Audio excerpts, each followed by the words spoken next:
Hello,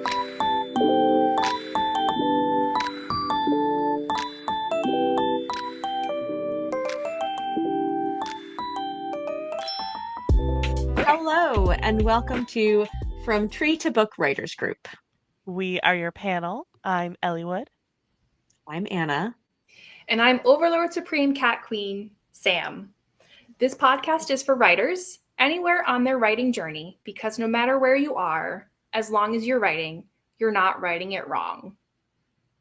We're going to do a little chatting about writing, share about what we are working on, and maybe play some fun games.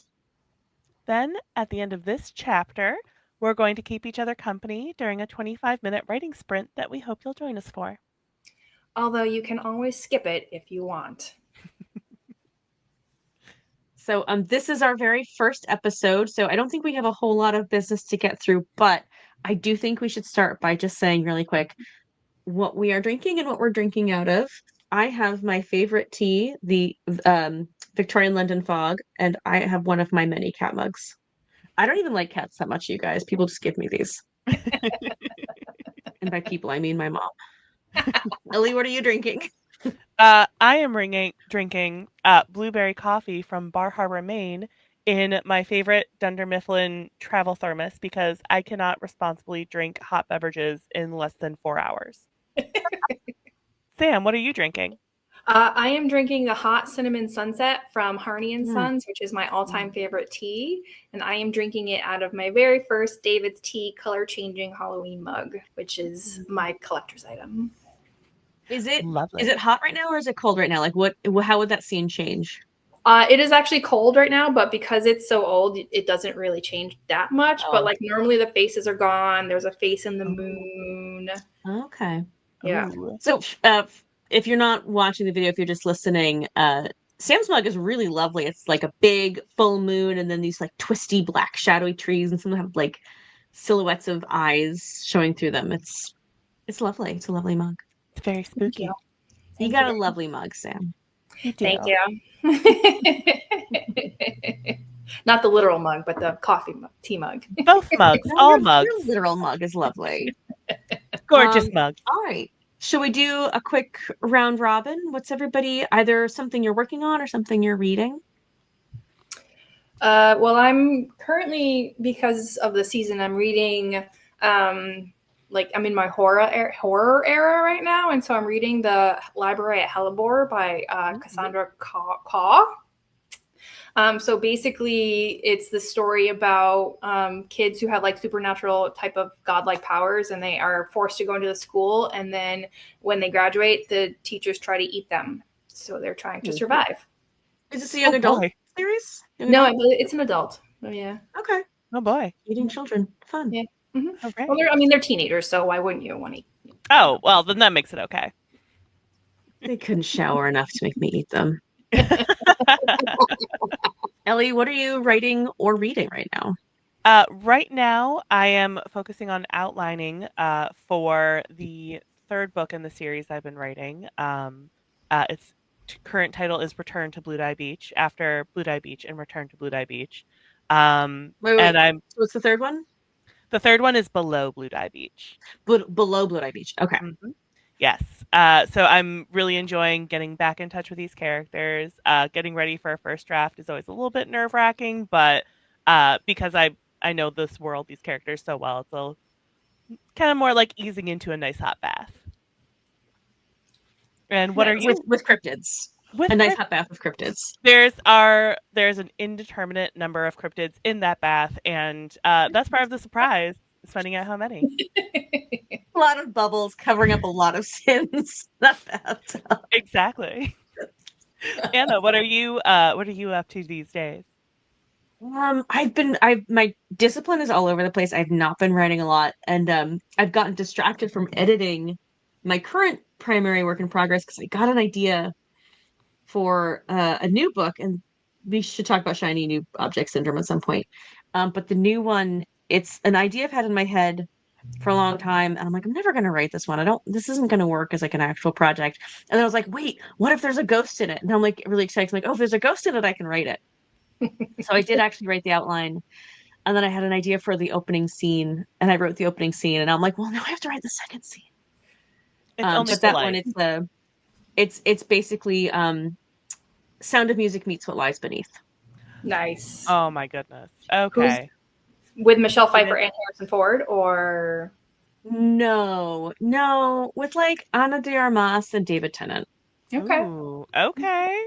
I'm seated. I'm waiting for my copy. You might have to wait a little while. It's a long line of other things I have to write first. Excellent. All right. Well, this is our very first chapter. And so we are very excited to get to know you and get to know each other. And we thought for the first couple chapters, we could kind of just get to know each other, let you guys get to know us. And so we thought this first one, we would kind of focus on Anna and get to know her. So, yay! Anna, Hey, everybody. hello. I am Anna. So just a little bit about myself. I have been writing my entire life. And actually, so this morning over breakfast, I was asking my daughter for ideas, like what kind of questions should I ask Ellie and Sam? And she was asking we had a really good conversation. She was asking a lot of really good questions, mostly about like the mechanics of how you write and like publishing and stuff. And I'm like, I don't know some of these answers. It's like, how many, like she's asking like how many people don't get published. I'm like, well, that's not something you can track. There's no official count of that. But she was asking about like routines and what do you do if you're interrupted in a routine, like, and you can't get back into it. And I was like, well, that's the story of my entire life. Like I've been writing my entire life, and I don't remember a time when I didn't have story ideas when I wasn't trying to write them down, but I've always had terrible discipline. It's been really hard for me to see any ideas through. And I think it's only been in the last couple of years, and largely because of the writers group that we formed, that I've really been able to focus on actually seeing things through to finishing a draft. I still have many unfinished drafts, but I have at least finished some drafts. So my current work in progress, I'm currently working on draft number 2. And it is ghosty and romancy and like a smidge of time travel thrown in there. And I don't have a title for it yet. It's fair. Very fair. Titles are hard, man. They're That's gonna be like the last thing I do is come up with a title. yeah. I hate titles. I hate making titles. Yeah. I feel like there are some people who are like the title comes to them first and then they write the story around the title. And then there's those of us who are like, what's a title? I have this whole long book, but I don't know what to call it. Well, Can I just funny is oh yeah, go ahead, Ellie, go ahead. Oh, I was going to say some nonsense. Like, can I just telepathically beam to you the vibes of the book and that's the title? Yeah.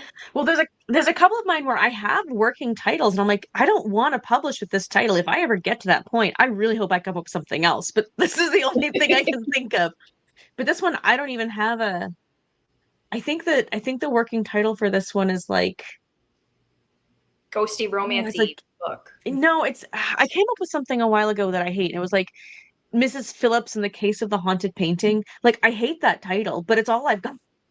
It's like the Ghost of Mrs. Muir. Like if they had just continued that series, like I mean, that's not an off vibe.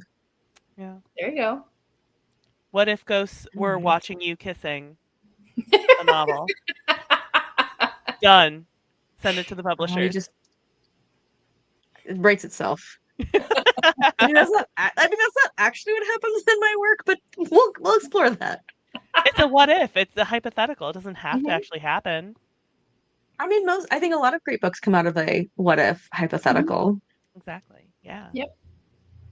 Like, what if the ghost of Giles from Buffy watched me kiss? Let's just play with that. What if you kissed Giles from Buffy? That's what I was gonna. Also an inspiration for this book. Exactly. You get it. Absolutely. So, apologies in advance. My cat is being noisy, so if the microphone picks her up, she's yelling for attention. Yeah, we're gonna have an ongoing cat count. So anytime you spot a cat or hear a cat, get a point and comment how many points you got. Take a shot every time you see a cat. Camera. Don't do that. We can't afford the hospital bills. I know. I was joking to myself this morning that we should have called the podcast "Writing with Cats" instead of anything else. It's not inaccurate.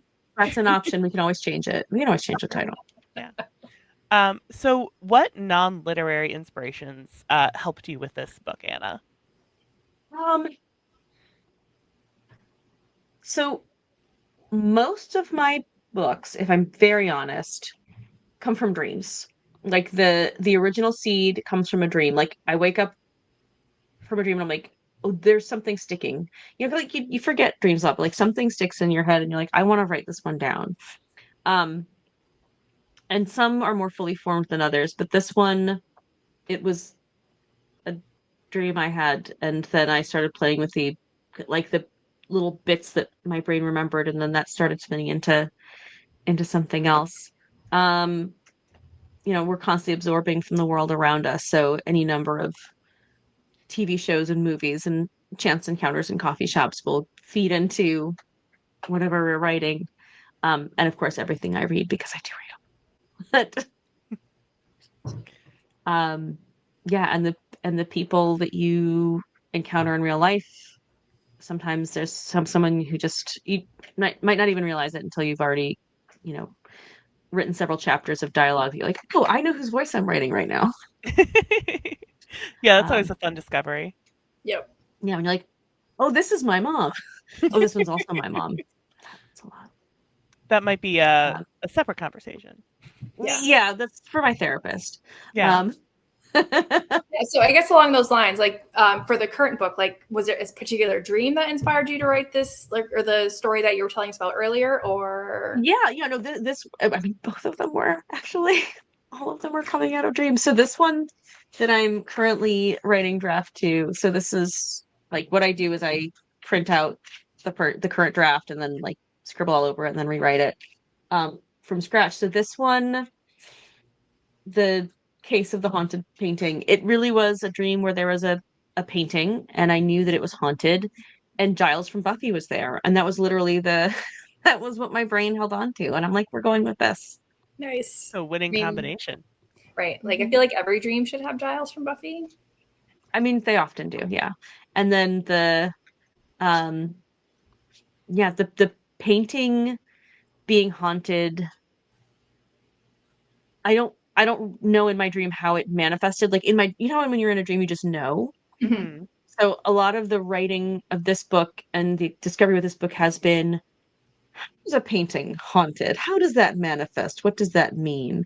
And then kind of digging into the story underneath has informed the manifestation, and the manifestation has informed the story underneath, because like you get an idea and you're like, well, how do I make that make sense? And you work backwards. So this particular painting is not haunted by the person who's in the painting. There is something else that is glommed onto this painting, and part of my heroine's journey is going to be uncovering how a painting gets haunted and who is haunting it and how to stop them from ruining everyone's lives. But basically, this painting does not want to be moved. Anytime anyone tries to move the painting, all hell breaks loose. And there is, rattling of windows and rending of fabrics and a horrible screaming sound, just like my cat. Yeah, Coraline. She's literally screaming at me right now. Oh. And a horrible, terrible shriek. And the painting itself is inert. The painting is not doing anything. But if you try to move the painting, it does not respond well. And my heroine is the only one who can actually see the spirit that is making all of these things happen. So for everyone else, it's just like the room is going. It's like there's like a demon unleashed into the room, and she's the only one who can actually see the entity that is making it happen. And trying to uncover its origins is her big quest. I often like to think that most good ghost stories are really a mystery. It's really a mystery underneath. It's instead of an Agatha Christie where someone has died on page one and we have to figure out who it is. It's like, well, someone died 100 years ago and we have to figure out who did it. So it's a slightly removed from the timeline mystery, and so that's definitely what's happening in this one. She has to uncover the truth about a death that happened a long time ago that is continuing to have ramifications on the decor of this room. What a way to redefine a cold case. Right. Yeah. Also, just to kind of stories are circle, all cold cases. Yeah. to circle back to something that you said, I think that's maybe kind of an interesting starting point for a book. You mentioned like in a dream when you just know something about something, like you just know it's haunted. I think that's a really interesting place to start from for a book about ghosts, because it's such a trope in ghost stories to have the phase of like, what's going on? Well, I must be crazy. That can't possibly be what's happening. But have the influence of like, no, that's haunted and I know it for a fact. Like that's a very like, even if that's not what you're going through with the book, that's a refreshing starting point. I think when you're the dreamer or you're the author, you're omniscient, right? There's things that you know that maybe the people who are inhabiting the book don't know. And it's always tricky to pace out, when do your characters know something and when does your audience know something. It always drives me nuts when the characters are too slow to pick. Yeah. It's like sometimes it's not fair. It's like, well, I read the title of the book, so I know there's going to be a ghost in it. Whereas like it's going to take the characters longer to catch up. But it's always so refreshing when you're reading something that's got a supernatural or a paranormal setting, when someone just goes, oh, okay, yeah, it's ghosts. Oh yeah, it's vampires. Instead of spending like a really long time like fighting against that knowledge. Because yes, if it was really me and I was in the real world, I would resist it being vampires for a very long time. But it's much more interesting if the character just goes, oh, vampires. Okay, what's next? That's, Because if you're the audience and you know what the character doesn't know, you can start wondering about the character's intelligence. Exactly, yeah. Have you guys seen Sinners yet? Oh yeah. We're watching it. It's yeah, we have a plan to watch it, but not yet. Okay. Then no spoilers, but there's just a very refreshing moment where someone goes, "Yeah, I know exactly what's going on," and it's just bringing that back, and it's just nice to see, and also phenomenal movie. Yeah, one of the tropes that I don't like really is like when they lay out all these supernatural breadcrumbs and like it's totally supernatural, and at the end the twist is, oh no, it wasn't supernatural at all. It was just this person. Scooby-Doo of it all. Yeah. All right, everyone needs to be quiet for 20 minutes while I rant about how that's abused in movies. Just kidding. I won't do that. The twist is I'm not a scumbag person and I won't do that. No, I think I've seen that used well maybe once or twice, and just it's so unnecessary as a twist 99.9% of the time. Yeah. Agree. But anyway, Scooby-Doo did it best. Why would you try and top it? Exactly. That was the 0.1%. Yes, of course. Scooby-Doo. Mm-hmm. But yeah. Let's circle back on our more exciting topic, and Anna and your book. So you were starting to go into your writing process, like that was kind of like talking about your editing process. But what is your actual like initial writing process? Like, so what do you when you have an idea, what do you do? So often when I have an idea, a scene will form in my head. Like I'll be walking the dog and the dialogue will be going in my head, and I'm like, I just have to write this down. But what I have found is that, as I've said, I've been writing for a long time and constantly getting in my own way. If I just write down what I'm thinking, I will eventually run out of steam, and then I give up and I move on. And that's why there are just hours and hours of my life that have been captured on paper somewhere that will never see the light of day. So I will write down the thing that's in my head because you don't want to lose it. But I do try and be more strict with myself about making sure that I have an outline. I'm a natural pantser. I'm not a plotter. I want to wing it, but that gets me in trouble. So I do have to force myself to write an outline. And I've experimented with like more detailed outlines, less detailed outlines. Like the outline for this haunted painting one was very bare bones. Like it was like 8 points. Like that was it. It's like, here, this is 8 points. And then I wrote it. I'm like, why is this only 25,000 words? Like this is not a full like novel. And then going back and writing draft 2, well, when I was editing this draft and then starting to write draft 2, I uncovered all these things. And I'm like, I need a scene here. I need to build this relationship better. We need to see more of what this character's true nature is. There's a character that I had in my head that I'm like, I'm going to have this character in the sequel. And then I was thinking about this and I was like, no, she needs to be in this book. We're going to actually include her in this book. So I have to like work her in, and I'm very excited about her, but she's going to be a completely new B plot that I need to work in. But her connection to the main character, I think, is going to give us a lot more depth of the main character is. So I think she's important.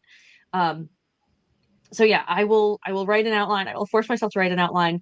Then I will deviate from it drastically, but at least I have a starting place. And this has helped me quite a bit because when I run out of steam, when I'm like, okay, I've written that scene, I don't know what happens next, I can go back to the outline. And even if I say, well, that's not going to work anymore, I've changed my mind, at least I have something that I can anchor to. I don't like writing out of sequence. I don't like, writing this part and then going back at like I want to write it in the same order that I would experience as a reader, but it does help to sometimes just say, well, this is good enough for now. I don't know how to fix everything here, but I have something, and now we can move on to the next scene, which I have in the outline. I have a plan for what's going to happen next. That actually sounds like a really good evolution of the pantser ethic. Like, I think they call it a draft 0, where literally that's kind of what you're describing, where it's like you're just getting it out. This is not meant for anyone's eyes but your own. No one will read this. It's somewhere between an outline and a draft, just because it's just getting everything out. And I've seen a couple different like styles of doing so, but I mean, it sounds like it's a really good way for you to kind of work with your brain instead of against your brain, which good job. We try. My brain is difficult. She needs a lot of accommodation. Yeah, and that's okay. And you're allowed to give her that accommodation. Thank you. I appreciate that. I have a really important question about this book, though, that I hope you can answer. Okay. So I do assume that there's a little bit of romance with kissing jazz and whatnot. So let's kind of pluck your two main characters out of the book and into kind of like more of a modern setting.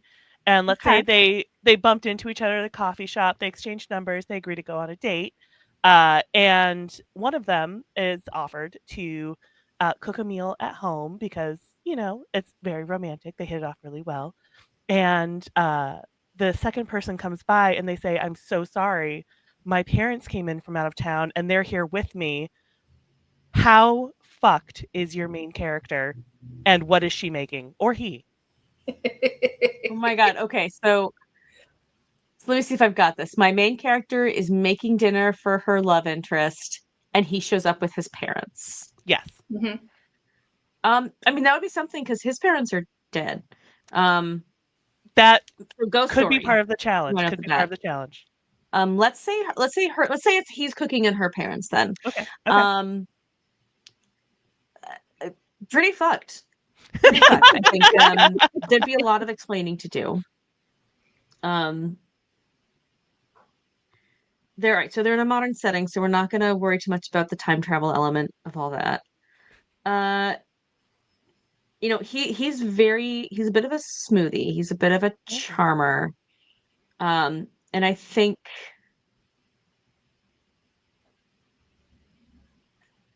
does he have like the one thing he can cook and that's it? Oh, probably. Yeah. I think he probably has like the one thing he cooks to impress women. And I think mom would be would just flirt with him like crazy. And I think it would drive my main character insane. Like I think his kind of smooth talkingness and his like ability to get along with women is actually one of the things she likes about him least. Like she sees through his bullshit and finds his charm completely uncharming, which is part of why he finds her so fascinating because it doesn't work on her. So I think he would charm her mom very easily and it would drive her insane. No. I may have just driven your characters apart. I am so sorry. No. There's sequels planned. It's gonna take them a little while to sort out their Oh, stuff. perfect. Okay, excellent. I also have a very important question for you. Okay, hit me. If you had to cast your two main characters as Muppets, who would they be? Okay, two main characters as Muppets. He would be the women are tough because there's so few girl Muppets. He would be I mean, we could do Shakespeare and we could do like Gonzo in drag. Yeah. We might. Who's Kermit and who's Girl Kermit? Right. He is probably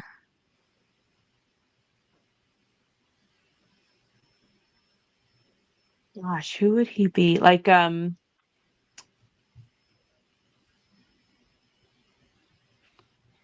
there's like a this is a tough one, you guys. I usually know my Muppets really well, but like who's the Do you have to go like deep into the Muppet lore, and do you have to like Fraggle Rock and also Sesame Street? Yeah, I'm going deep into the. Okay, maybe he's Grover. Oh, I think he's Grover. Like Grover does have high confidence. High confidence, charming but annoying. Mm-hmm. Very capable of driving you crazy, driving that one bald Muppet crazy by like constantly bringing him the wrong soup or going on about South America. Like I think that's definitely his vibe. Mm-hmm. And then I think she might be, she might be Girl Kermit. She's like just trying to keep it together. Yeah, that might be where we're going. Love That it. makes sense. I love it. Girl Kermit or girl Rizzo. Oh no, he's Rizzo. Oh. He is Rizzo. He's Rizzo the Rat. Yes. I love it. Yes. He's Rizzo the Rat. Yeah. That's amazing. It's amazing. Yeah. And then all right, so if he's Rizzo the Rat, then she is probably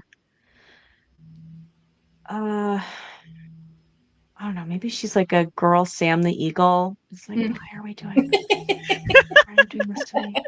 I don't know. We're thinking about future film adaptations. Right. Yes, very important to have a Muppet plan for your film adaptations. Absolutely. I mean, that is the dream. A Muppet adaptation is the dream. Yep. Absolutely. That's really why we got into writing. Mm-hmm. You guys ask good questions. Oh, you know what? I know who she is. She's girl Uncle Matt from Fraggle Rock. Nice. Perfect choice. Mm-hmm. Because she's traveling into a strange new world that she doesn't totally understand, but she keeps going forward. Nice. Oh, good for her. Yep. Wow, you guys ask good questions. Do you guys want to play some fun games before we start writing? I would love to play a fun game. So this time we're gonna play. Oh, okay. So pick one of your works in progress, guys, and think about who in real life, not a Muppet, if it really needs to be a Muppet, that's fine. But what real actor would you cast in your current work in progress in the film version, living or dead? Okay. We can imagine. If you want to cast 40 years ago Paul Newman, you can. Nice. Okay. Oh. Go, Ellie. Go.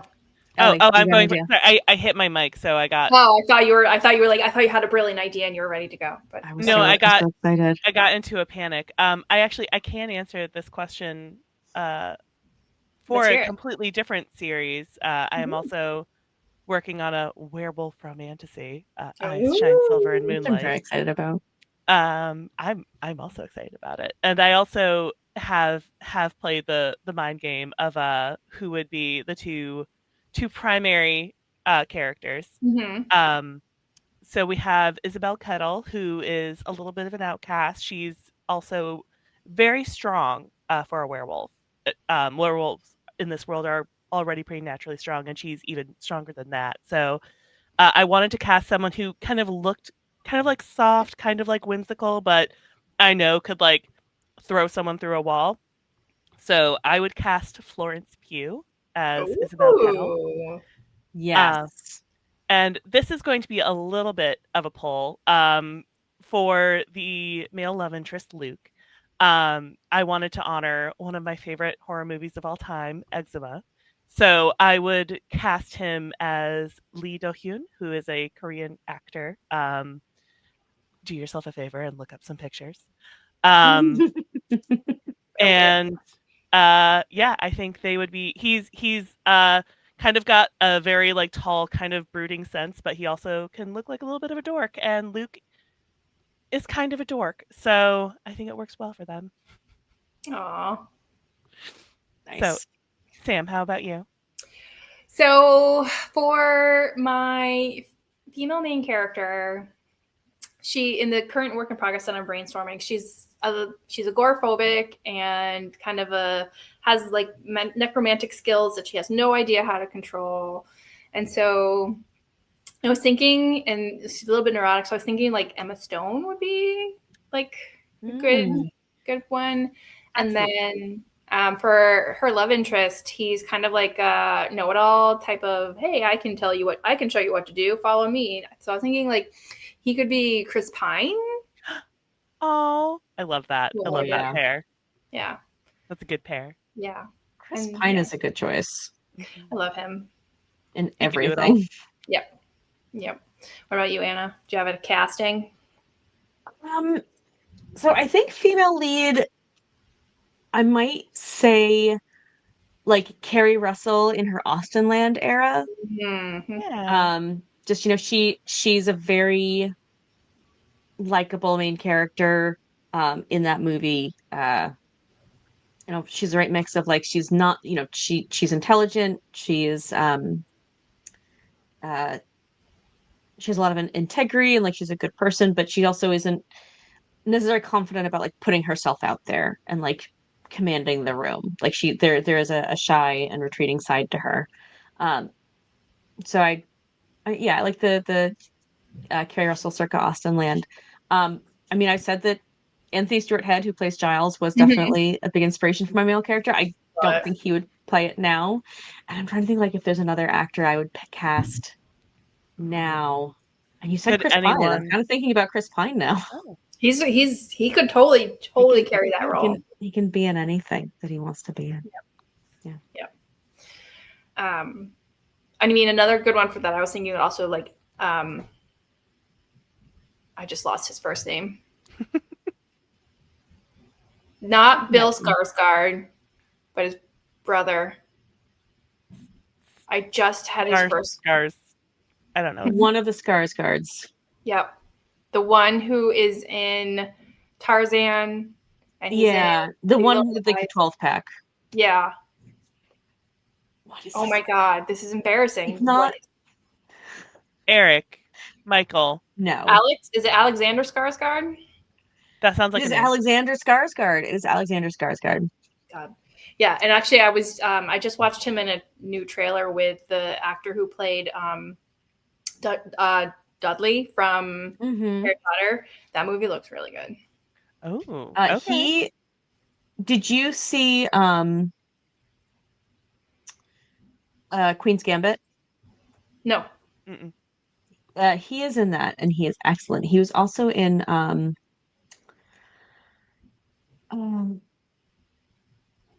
the actor who played Dudley. Why can't I think of his name? Harry Melling. Harry Melling. He's also in The Cold Blue Eye, which is he plays good in that. Against he's really good at that. Plays against Christian Bale. Mm-hmm. Yeah, the ending of that movie really pissed me off though. Yeah, fair enough. Yeah. But if you were to like go back to like the original Harry Potter cast and like who would grow up to be like a really good serious actor and like you wouldn't necessarily have bet on him, but like he actually did some really good stuff. Absolutely.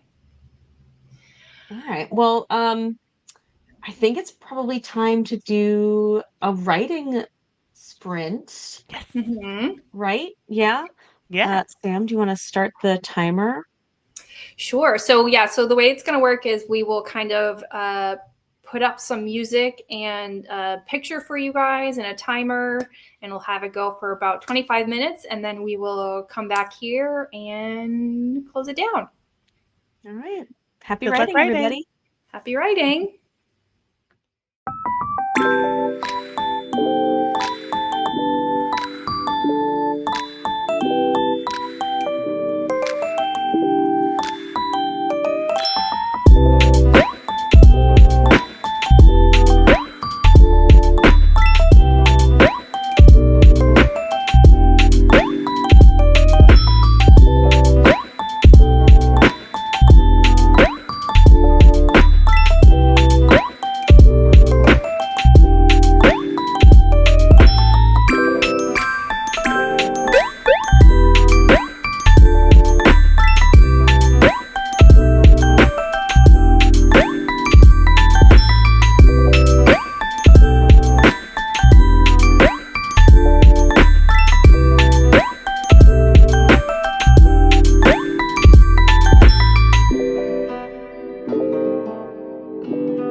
And that's 25 minutes. We hope you had a productive writing or brainstorming or outlining session.